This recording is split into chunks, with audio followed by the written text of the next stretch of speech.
বেশ কয়েকজন বন্দীকে ইসরায়েল মুক্তি দেবার পর তাদের বর্ণনায় উঠে এসেছে বন্দিদশায় কি অকথ্য নির্যাতন চালানো হয়েছে।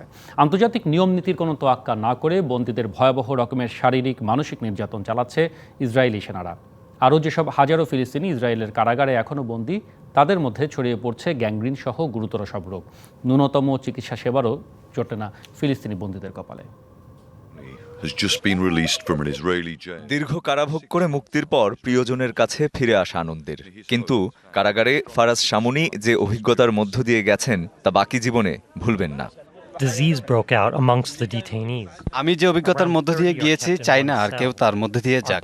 শুধু মুখেই নয়, শারীরিকভাবে আমাদের অকথ্য নির্যাতন করা হয়েছে। এমনকি আমাদের যৌনাঙ্গেও তীব্র আঘাত করা হয়েছে, যা ভাষায় প্রকাশ করার মতো নয়। ফারাজের মতো ভয়ঙ্কর নির্যাতনের মধ্য দিয়ে গেছেন অনেক ফিলিস্তিনি। আমাদের দিনরাত মারধর করত, খেতে দিত না, কিন্তু কার কাছে বিচার চাইবো? আমাকে কেন ধরে নিয়ে গিয়েছিল তাও জানি না। আমাদের যে খাবার দিত তা মানুষ পশুকেও দেয় না, না খেয়েই থাকতে হতো বেশিরভাগ দিন।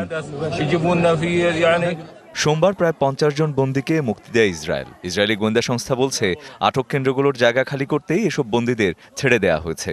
মুক্তিপ্রাপ্তদের মধ্যে গাজার সবচেয়ে বড় হাসপাতাল আল শিফার পরিচালক ডাক্তার আবু সালমিয়াও রয়েছেন, যাকে 7 মাস পর মুক্তি দিল ইসরায়েল। আল শিফায় হামলা চালিয়ে প্রায় ধ্বংসস্তূপে পরিণত করে সেটি। অভিযোগ, হাসপাতালটিতে হামাস যোদ্ধারা লুকিয়েছিলেন। গেল নভেম্বরে এই হাসপাতাল থেকেই আবু সালমিয়াকে ধরে নিয়ে যায় ইসরায়েলি বাহিনী। নগদের কাছে সব গ্রাহকই প্রিয়, তাই তো সারা দেশে ক্যাশ আউট চার্জ সবচেয়ে কম। খান ইউনিসে নাসের হাসপাতাল প্রাঙ্গণে আবু সালমিয়ার বক্তব্যে উঠে আসে কি অবর্ণনীয় পরিস্থিতিতে রাখা হয়েছে ফিলিস্তিনি বন্দীদের, যার সংখ্যা হাজার হাজার। বলেন, কোনো ধরনের অভিযোগ ছাড়াই তাকে আটকে নির্যাতন করে আঙুল ভেঙে দেয়া হয়েছে। ঠিকমতো খাবার কিংবা ওষুধ কোনোটাই দেয়া হতো না। এক বর্ণ মিথ্যে বলছি না, ওরা যে আচরণ করে তা সহ্য করার মতো নয়। প্রতিদিন মারধর করতো আমাদের, কখনো ডাক্তার, কখনো নার্স, কখনো বা সেনাবাহিনীর লোকজন। দিনে একটা শুকনো রুটি জুটত। অত্যাচার নির্যাতনে মানসিক ভারসাম্যও হারিয়ে ফেলেছে অনেকে। সবচেয়ে ভয়াবহ ব্যাপার, বেশিরভাগ বন্দী জানেন না কেন তাদের আটক করা হয়েছে।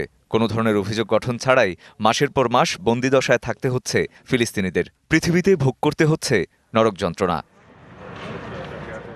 রঞ্জন শুভ্র, ডিবিসি নিউজ ডেস্ক।